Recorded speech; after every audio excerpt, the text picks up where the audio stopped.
আজকে অষ্টম দিনের মতো আইসা বললাম, তা এখন বাজে সকাল 6টা।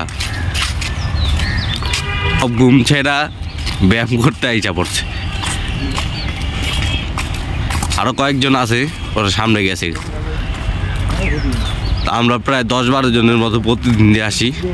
মাঝে মধ্যে একটু কম হয়, মাঝে মধ্যে 5 জন হয়, আবার শুক্রবারে 20 জন হয়ে যায়।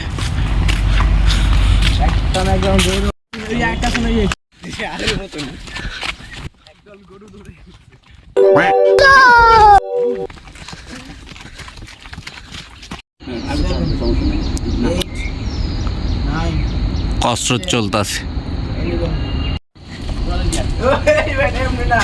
দেখুন এই কুকুরটাও আমাদের সাথে আমরা যা করি তাই করে।